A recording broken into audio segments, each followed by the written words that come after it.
पूज्य विप्रशील गुणहीना शूद्र न गुणगण ज्ञान प्रवीणा।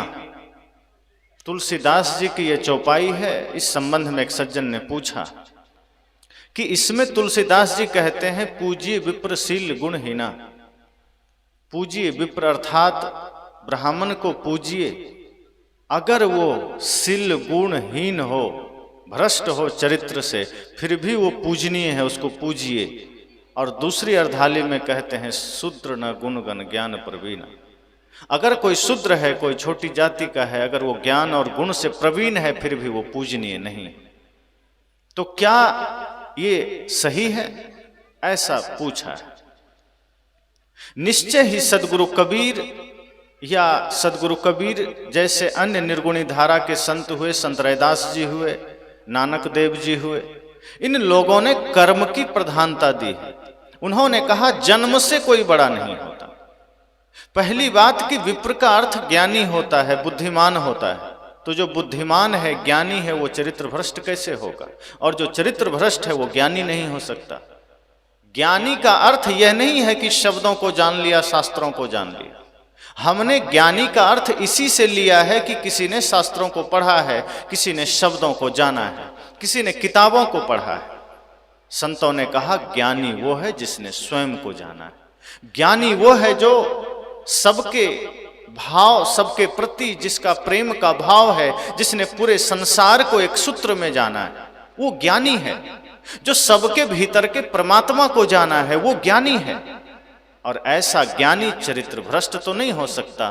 तो यदि गोस्वामी जी कह रहे हैं कि ब्राह्मण शील गुणहीन हो, चरित्र भ्रष्ट हो, फिर भी पूजनीय है, तो सदगुरु कबीर जैसे संत कहते हैं नहीं, कोई ब्राह्मण कुल में जन्म लेने मात्र से पूज्य नहीं हो जाता, कर्म भी पूज्य रखना पड़ता है।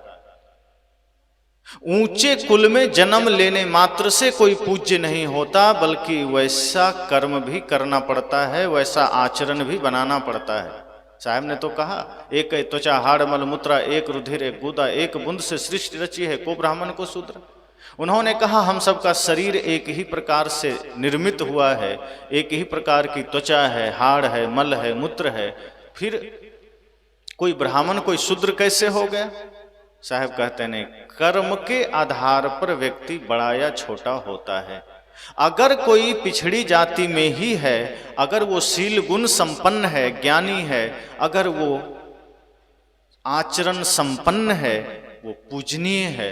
अगर कोई बड़े कुल में जन्म लिया है और यदि वो आचरण संपन्न नहीं है, वो भ्रष्ट है।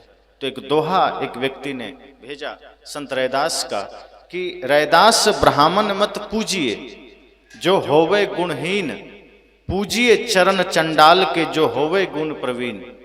जब इस दोहे को मैंने पढ़ा तो मुझे लगा कि गोस्वामी जी ने इसी दोहे के प्रतिकार में वो अपनी चौपाई लिखी होगी, क्योंकि रैदास तो पहले हुए हैं, उनके बाद गोस्वामी जी हुए। तो निश्चय ही जब संत रैदास जी ने ये दोहा लिखा होगा कि रैदास ब्राह्मण मत पूजिए जो होवे गुणहीन। अब यहाँ दो अर्थ निकलता है। रैदास कह रहे हैं कि रैदास ब्राह्मण मत पूजिए, मतलब रैदास जी कह रहे हैं ब्राह्मण की पूजा मत करो, पर आगे लिखते हैं जो होवे गुणहीन, जो गुण से हीन है ऐसे लोगों की पूजा मत करो। आगे वो क्या कहते हैं? वो कहते हैं जाति पाति कुछ नहीं होता, कोई जाति पाति नहीं है, कोई छुआछूत नहीं है, पूजिए चरण चंडाल के। रैदास जी इतने गहरे भाव से कहते हैं कि अगर कोई चंडाल भी है उसके चरण की पूजा कर लेना। क्यों? यदि वो होवे गुण प्रवीण। अगर कोई चंडाल भी है और अगर वो गुणों से महान है, यदि उसका कर्म महान है, यदि उसका आचरण महान है, तो उसका चरण छू लेना, उसकी पूजा कर लेना। और यही बात सदगुरु कबीर कहते हैं कि कोई जाति से बड़ा नहीं होता, हम अपने कर्म से बड़े होते हैं। अगर हम ये सोचते हैं कि हमारा रूप बढ़िया है, हमारी जाति ऊंची है, हमारे पास धन ज्यादा है तो हम बड़े हो गए, साहब कहते हैं तब आप बड़े नहीं हुए। बड़े होने के कुछ पैमाने हैं, बड़े होने के कुछ अर्थ हैं। वो बड़प्पन अगर हमारे भीतर है तो हम निश्चय ही बड़े हैं। हम धन से खुद को बड़ा मान लेते हैं, जाति से खुद को बड़ा मान लेते हैं, पद से खुद को बड़ा मान लेते हैं। साहब कहते हैं इनसे आप बड़े नहीं हो सकते। अगर कोई कहता है हम ब्राह्मण होकर हम बड़े हैं, तो साहब कहते हैं फिर जो तू ब्राह्मण ब्राह्मणी को जाया और राह देख क्यों नहीं आया। अगर तुम ब्राह्मण कुल में जन्म लेने मात्र से खुद को बड़ा कह रहे हो, तो फिर तुम भी उसी तरह से इस धरती पर जन्म क्यों लिए। तुम्हें तो फिर और कोई रास्ते से जन्म लेना था। तुम बड़े हो, तुम सबसे श्रेष्ठ हो, तो तुमने भी तो उसी तरह से जन्म लिया है धरती पर, फिर तुम बड़ा कैसे हो गए। बड़ा होने का सबूत यही है क्या कि हम ब्राह्मण कुल में जन्म लिए, हम बड़े हो गए। अब इतनी सी बात जब साहब ने कही तो मौलवी लोग खुश हो गए, कहा कि आज तो ब्राह्मणों की खबर ले लिए। तब साहब घूम कर कहते हैं जो तू तुरुक तुरुकनी को जाया तो पेटे ही काहे न सुनती कराया। सदगुरु कबीर छोड़ते नहीं थे किसी को, जहां गलतियां देखते थे कह देते थे। तब मुल्लों को भी उन्होंने कहा कि तुम कम हो क्या, जो तू तुरुक तुरुकनी को जाया, जो तुम मुसलमान तुम कहते हो कि हमें खुदा ने भेजा है, हम मुसलमानिन से जन्म लिए हैं, तो तुम्हारा जो जन्म के बाद जो खतना होता है, तो सब कुछ करके तुम्हारा खुदा तुमको भेजा, खतना करने में उसका औजार कम पड़ गया था, उतने भर के लिए दिक्कत आ गई थी, वो पूरा करके क्यों नहीं भेजा। तुम जन्म तो लिए हिंदू ही, बाद में खतना करके तुम मुसलमान हो गए। साहब ने कहा वस्तुतः सच्चाई ये है कि हमारा कर्म बड़ा होना चाहिए, हमारा व्यक्तित्व बड़ा होना चाहिए, हमारा विचार बड़ा होना चाहिए। जिस व्यक्ति का कर्म बड़ा है, जिस व्यक्ति का व्यक्तित्व बड़ा है, जिसका दिल बड़ा है, इस धरती पर उसकी पूजा होनी चाहिए और होती भी है। और जो सबके साथ प्रेम रख सकता है वही बड़ा है, जो सबको सम्मान दे सकता है वही बड़ा है। दूसरों को रौंद करके, दूसरों को नीच कह करके, दूसरों को गाली दे करके कोई बड़ा नहीं बनता और कोई बड़ा हो भी नहीं सकता। ये बड़प्पन ऐसा है जो चुनाव से कोई नहीं बनता। चुनाव करके आप किसी को सरपंच बना सकते हैं, चुनाव करके आप जनपद अध्यक्ष बना सकते हैं, विधायक बना सकते हैं, चुनाव से आप सांसद बना सकते हैं, पर चुनाव करके आप सज्जन नहीं बना सकते कि हाँ 10 आदमी ने इसको वोट दे दिया आज से सज्जन हो जाएगा। अगर उसने कर्म ठीक नहीं किया तो वोट से कोई सज्जन नहीं बनता। कोई वोट देने से भक्त नहीं बनता कि चलो आज इसको 10 आदमी वोट दे दो और ये भक्त हो जाएगा, कि किसी को संत बनाना है और पूरा गांव वोट कर दिया कि ये संत हो गया। किसी के वोट से कोई संत नहीं बनता, अपनी साधना से, अपनी तपस्या से, अपने मन की निर्मलता से संत हुआ जाता है, भक्त हुआ जाता है, सज्जन हुआ जाता है, बड़ा हुआ जाता है। लेकिन हम बड़प्पन इसमें समझते हैं कि हम जाति हमारी बड़ी हो गई, हम बड़ा हो गए, धन हमारे पास बड़ा हो गया, हम बड़ा हो गए, हमारे पास किसी गुरु की दीक्षा मिल गई, हम बड़े हो गए, बड़े गुरु से नामदान ले लिए, हम बड़े हो गए। यहाँ ये भी मामला चलता है कि किसी बड़े गुरु से नामदान ले लिए तो अहंकार में जमीन पर पैर नहीं पड़ता है कि हम तो महान संतों से दीक्षा लिए, फिर जमीन पर पैर नहीं रखते, अहंकार में फिरे फिरे फूलते। साहब ने कहा किसी भी गुरु से आप दीक्षा लीजिए, अगर आप में उनकी शिक्षा नहीं उतरी है तो दीक्षा फिर 2 कौड़ी की भी नहीं। साहब तो कहते हैं कृष्ण समीपी पांडवा गले हिवारे जाए, लोहा को पारस मिले तो काहे काई खाए। कहा कृष्ण के निकट पांडव थे, पांडव तो कृष्ण के निकट थे। सोचिए, जिस कृष्ण को तीनों लोकों का कर्ता कहा गया, वो पांडव तो स्वयं कृष्ण के साथ है, फिर भी उस पांडव को हिमालय में जाके गलना पड़ा। कृष्ण रोक नहीं पाए, कृष्ण बचा नहीं पाए। ये फर्क नहीं पड़ता कि आप किनके साथ हैं, फर्क इससे पड़ता है कि आप क्या हैं, आपका कर्म क्या है, आपका व्यक्तिगत जीवन क्या है। किसी सदगुरु के साथ होने मात्र से कोई पूजनीय नहीं हो जाता, किसी बड़े कुल में जन्म लेने मात्र से कोई पूजनीय नहीं हो जाता, किसी बड़े गुरु से दीक्षा लेने मात्र से कोई बड़ा नहीं हो जाता। साहब कहते हैं जिसने अपने कर्म को सुंदर बनाया है, जिसने अपने जीवन को तपाया है, बड़ा वो होता है। तो कोई बड़े कुल में जन्म लिया इसलिए हम उसकी पूजा करें। साहब कहते हैं मैं ये नहीं मानता। हमारे संतों ने कहा पूजनीय कोई भी हो सकता है, और पूजनीय होने का पैमाना न जाति है, न धन है, न रूप है, न पद है। पूजनीय तो व्यक्ति अपने तप से होता है, अपने विवेक से होता है, अपने ज्ञान से होता है। आज समाज में अगर कोई व्यक्ति पूजनीय है तो देखिए आप खुद, कौन पूजनीय?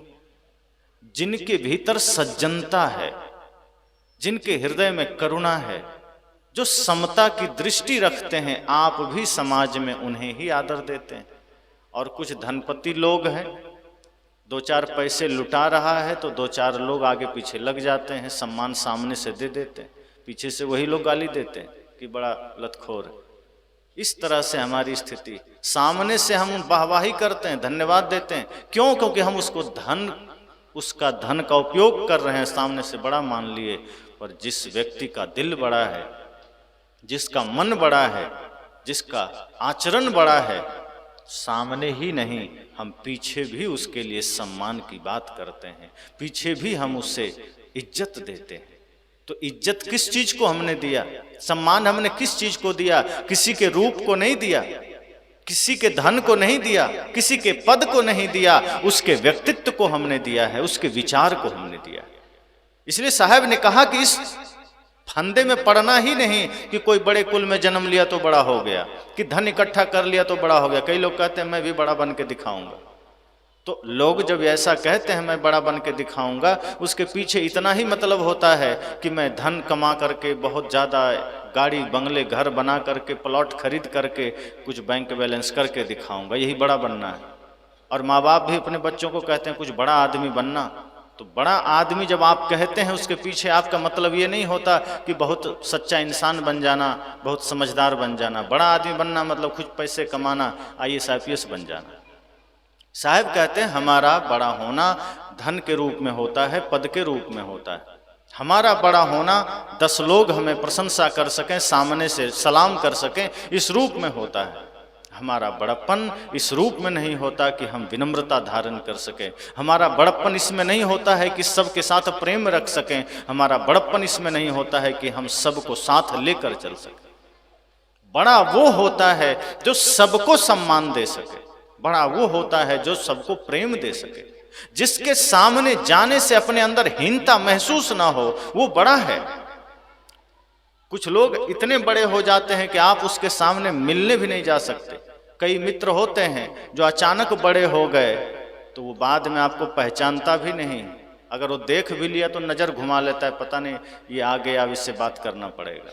कई बार ऐसा होता है। कुछ लोग नेता बन गए, बड़े बन गए, जब तक वो साथ घूमता था तो आपके पीछे पीछे घूमता था। अचानक पद मिल गया, पैसा आ गया, अब कहीं आप गलती से नज़र आ गए तो आंख बचाते फिरता है कि नज़र पड़ जाएगा तो कहीं सामने ना आ जाए।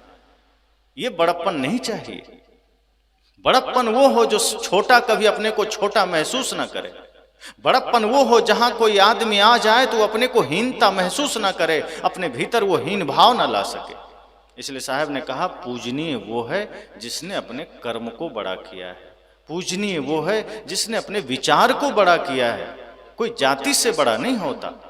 साहब कहते हैं जाति से बड़ा हो गया फिर तो ये जितने भी महापुरुष हमारे हुए फिर इनका कोई मोल नहीं है।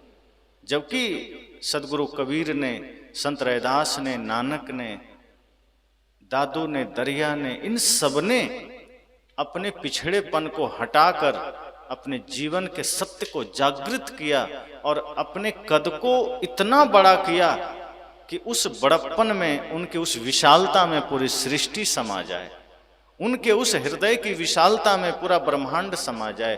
तो बड़ा बनना है तो चरित्र से बड़ा बनिए, विचारों से बड़ा बनिए। इसलिए संत रैदास ने कहा कि अगर कोई ये कहता है कि मैं ब्राह्मण हूं तो सबसे पहले ये पूछिए कि ब्राह्मण किस अर्थ में। ब्राह्मण का मतलब है जो ब्रह्म का आचरण करता है, जिसका आचरण श्रेष्ठ है, बड़ा है। अगर तुम सच में आचरण से महान हो तो जिसका आचरण महान है फिर वो हर कोई ब्राह्मण है, और जिसका आचरण गंदा है वो हर कोई शूद्र है, छोटा है। अब कर्म किसका महान है ये देखना है। अगर हमने अपना कर्म महान बनाया, पवित्र बनाया तो हम भी पूजनीय हैं। समाज में पूजा उसी कर्म की पूजा होती है, जाति की पूजा नहीं होती। जाति के घमंड में कोई अपने को बड़ा माने, जाति के घमंड में कोई अपने को बड़ा मान ले, पूजनीय मान ले, साहब कहते हैं फिर वो मानता रहे, समाज थोड़े मानेगा। तलवार के नोक पर बड़ा बनने की दौड़ आज बहुत चली है। और शुरू से चली है। पहले के राजा महाराजा भी लोगों से कहते थे मुझे ही भगवान समझ। हिरण्यकश्यप यही तो कहता था कि मैं ही बड़ा हूँ, मुझे ही भगवान मान। भगवान मानना, किसी को बड़ा मानना, ये लाठी के बल पर नहीं होता। हम अपने हृदय को इतना पवित्र कर लें कि सामने वाला खुद ही हमें बड़ा समझने लगे, सामने वाला खुद ही हमें सम्मान देने लगे। हम अपने भीतर इतनी करुणा जागृत कर लें कि हर कोई हमें अपना समझने लगे।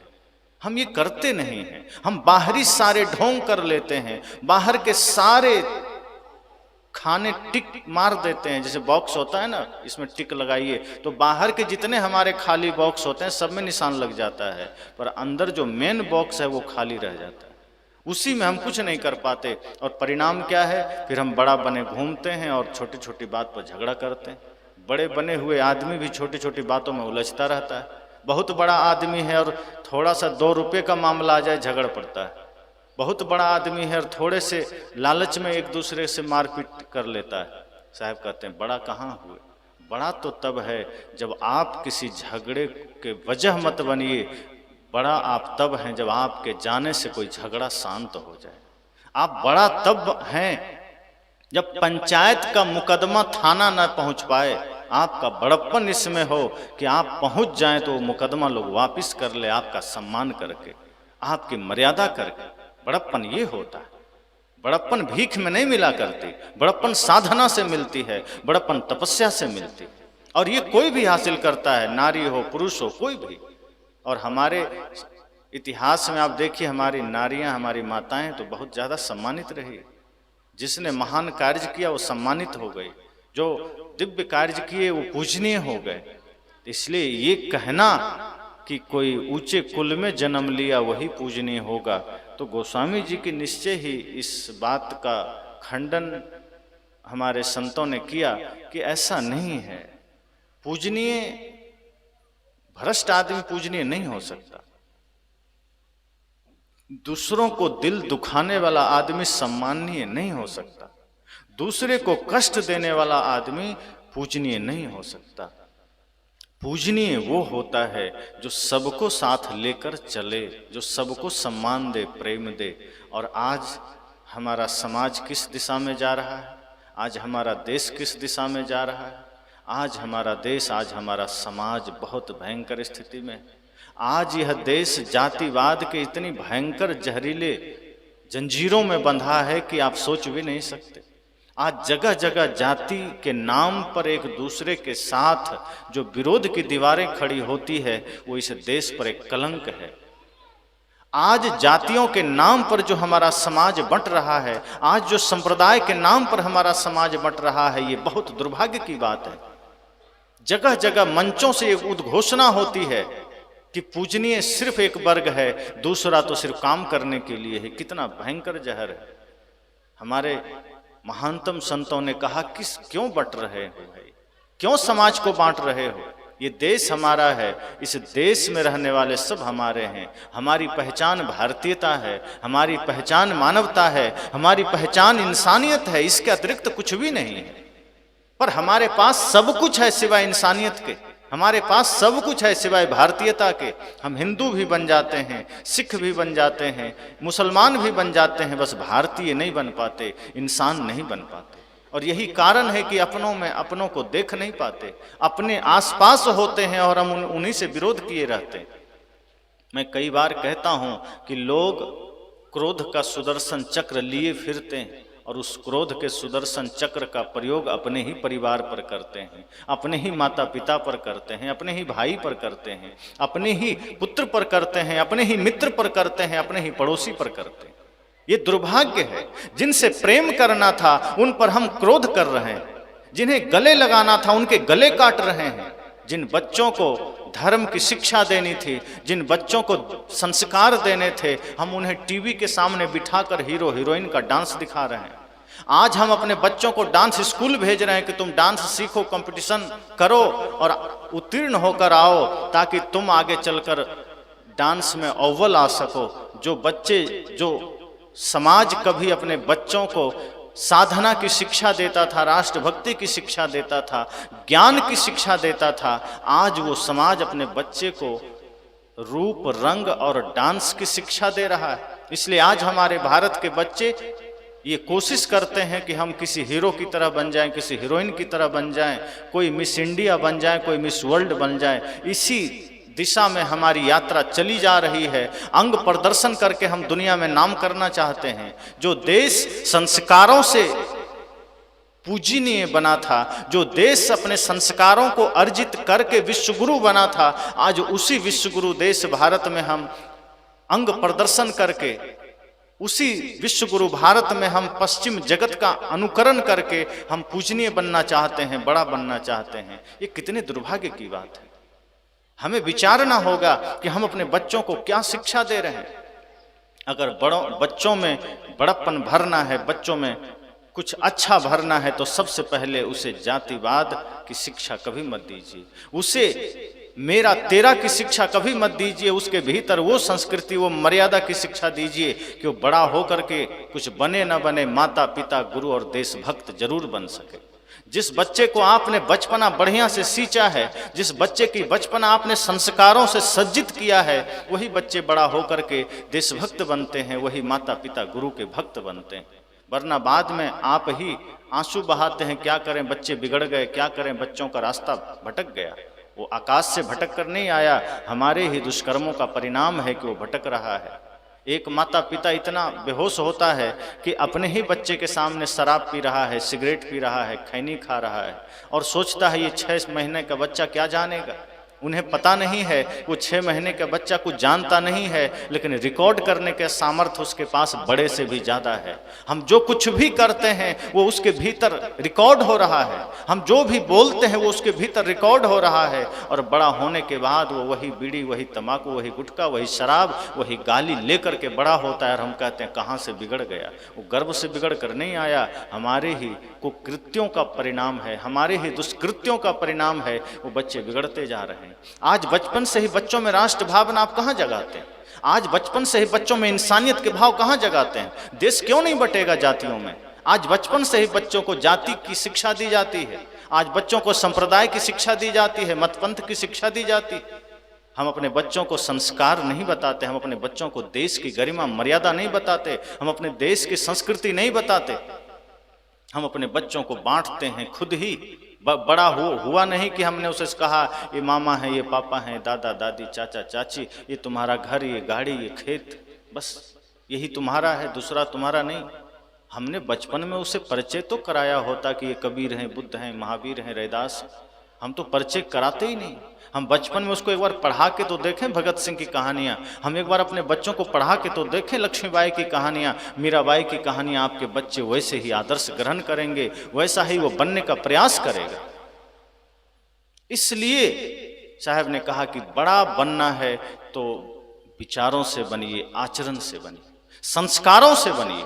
ये धन का बड़ा कोई बहुत बड़ा होना नहीं है, ये पद का बड़प्पन बहुत दिन का नहीं है, ये रूप का बड़प्पन तो और बहुत कम दिन का है। हम रूप से रूपवान हैं, हमने सोचा हम बड़े हो गए। हम धन से धनवान हैं, हम अपने को बड़े मान लिए। हम किसी ऊंचे कुल में जन्म लिए, हमने बड़ा मान लिया, दूसरे को नीचा समझ लिया। कितने दिन तक? जिस दिन मन बड़ा हो जाए, दिल बड़ा हो जाए, विचार आचरण बड़ा हो जाए, समझना उस दिन आपको कहना नहीं पड़ेगा। प्लास्टिक के फूल कितने भी खूबसूरत हों, उसमें खुशबू नहीं आया करती। आप उसको सजा दीजिए, दूर से बहुत ज़्यादा चमकेगा, लेकिन भूल से भी उस पर भंवरे नहीं पहुंचते। भंवरों को पता है ये नकली है, पर असली फूल एक ही हो वीरान मरुस्थल में, वहाँ भंवरे पहुंच जाते हैं। आदमी को धोखा हो जाए एक बार, आदमी असली फूल के जगह नकली के पास पहुंच जाता है, लेकिन भंवरे कभी ये गलती नहीं करते। कितना भी कागज का फूल लगा दीजिए आप, कितना भी प्लास्टिक के फूल सजा दीजिए, भंवरे गलती से भी नहीं पहुंचते। उन्हें पता है ये डुप्लीकेट है, लेकिन हमारी बाहरी सजावट डुप्लीकेट है और हम उसी में संसार को भुलाना चाहते हैं। हमने अपने बाहर के चरित्र को इतना डुप्लीकेट बना लिया है कि हम सोचते हैं संसार उसी में रीझे, और संसार रीझता भी है, लेकिन जो असलियत है हमारे भीतर वो नहीं है, वो खुशबू नहीं है, वो जिंदा फूल में ही संभव है, और वो हमारे भीतर के चरित्र से ही संभव है। हमने भीतर ध्यान ही नहीं दिया। भीतर मन गंदा है, भीतर विचार गंदा है, भीतर हमारा आचरण अपवित्र है, भीतर कपट जाल है। मंदिर में प्रार्थना है, भीतर कपट है। बाहर व्रत है, भीतर कपट है। साहब कहते हैं बड़प्पन इसमें नहीं है। फिर तो कोई भी कहीं भी धन इकट्ठा कर लिया बड़ा बन जाएगा। वो बड़प्पन क्षणिक है, हमारा रूप क्षणिक है। सोचिए कब तक रहेगा जो रूप हम सबको मिला है, कब तक? आदमी को बुखार आ जाए तो एक दिन में चेहरा उतर जाता है, और 2-4 दस्त हो गया तो सुंदर से सुंदर आदमी कुरूप दिखने लगता है एक ही दिन में। ये हमारा बड़प्पन है, ये हमारी सुंदरता है। बाहरी सुंदरता खो जाती है, और ये जो ब्यूटी पार्लर की सुंदरता है ये तो और आधे घंटे की होती है। अगर वहां आप सुंदर होके आ भी गए, आधे घंटे बाद कहीं गलती से पानी से मुंह धो लिया, वो खत्म हो गया, पसीना आ गया, खत्म हो गया। पर सदगुरु कबीर कहते हैं जो बड़प्पन, जो सुंदरता आपके कर्म से आती है, आपके विचारों से आती है, आपके व्यक्तित्व से आती है, वो युगों युगों तक मिटती नहीं।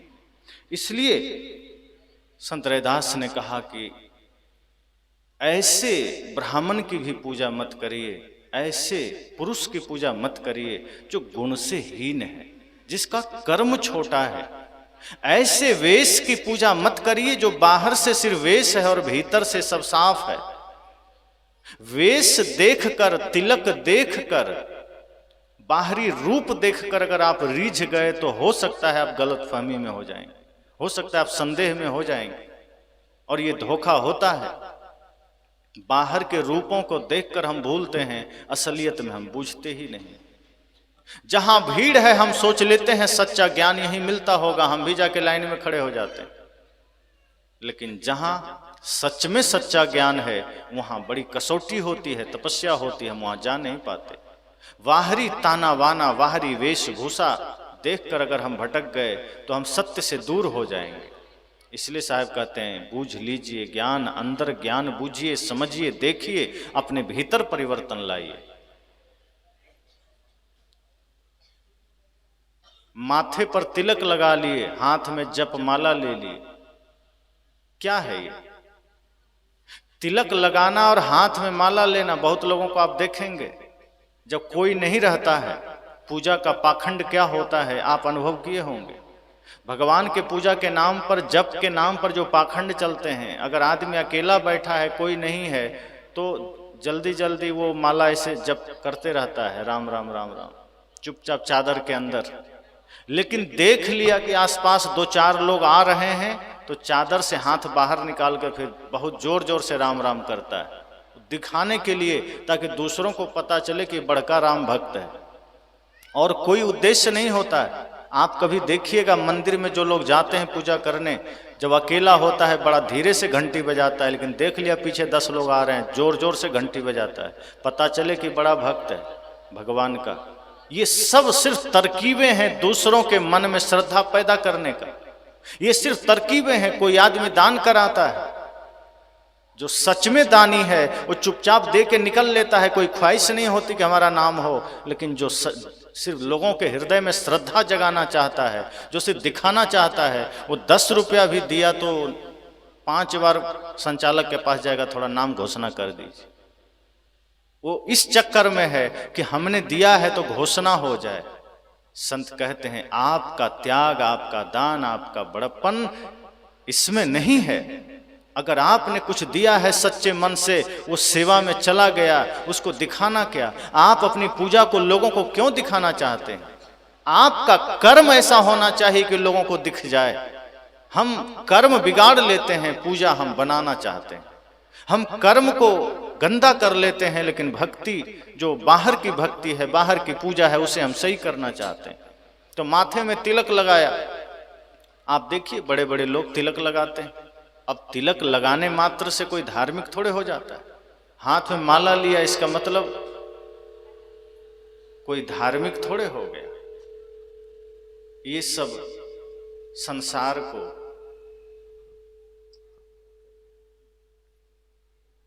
बाहरी वेश संसार को ठगने का तरीका है।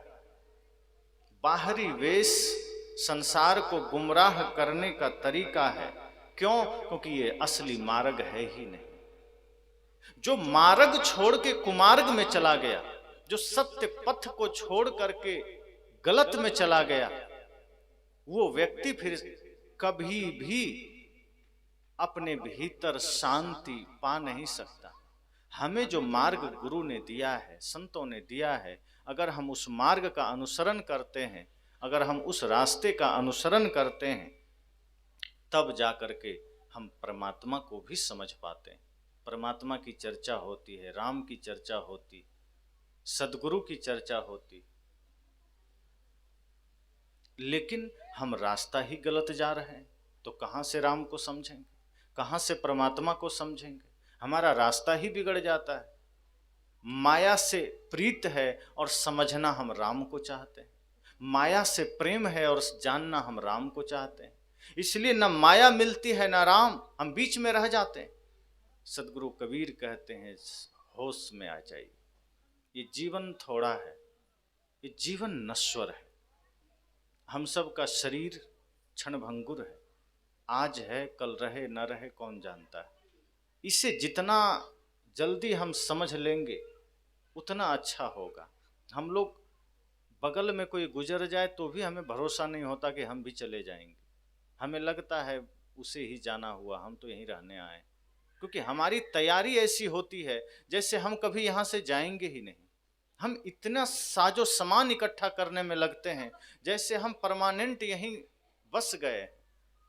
किसी के जाने में हम अपना जाना नहीं देख पाते, किसी की शव यात्रा में हम अपनी अंतिम यात्रा नहीं देख पाते। सदगुरु कहते हैं, सजग हो जाइए, जागृत रहिए। अगर कोई गया इसका मतलब है वो सूचना है, संकेत है कि हम भी उसी लाइन में खड़े हैं, हम भी उसी दिशा में खड़े हैं और जाना है, ये सत्य है। तो जिस शरीर को छोड़ ही देना है, जो शरीर मिट ही जाएगा, राख ही हो जाएगा, उस शरीर से पाप क्यों करना? जो शरीर मिला है ध्यान के लिए, जो शरीर मिला है प्रेम के लिए, सत्य के लिए, उस शरीर से पाप क्यों करना? हम शरीर का उपयोग सही से कर नहीं पाते, हम शरीर का दुरुपयोग कर लेते हैं।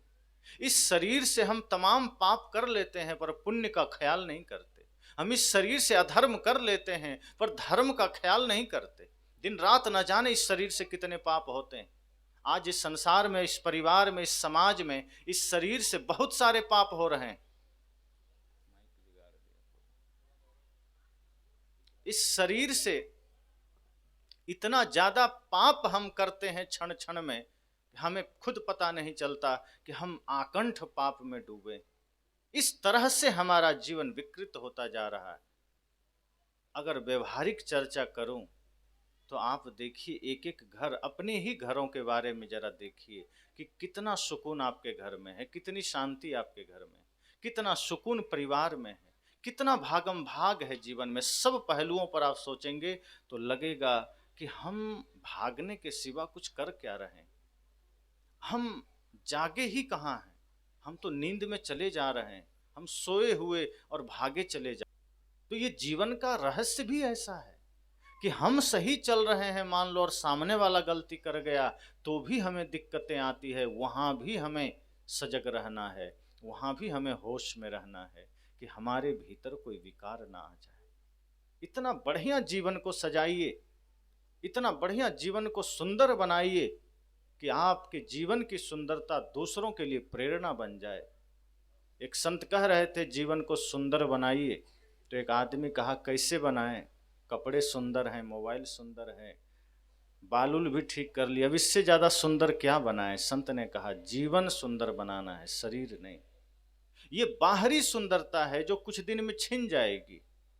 एक सुंदरता वो है जो तुम्हारे कर्म की सुंदरता है,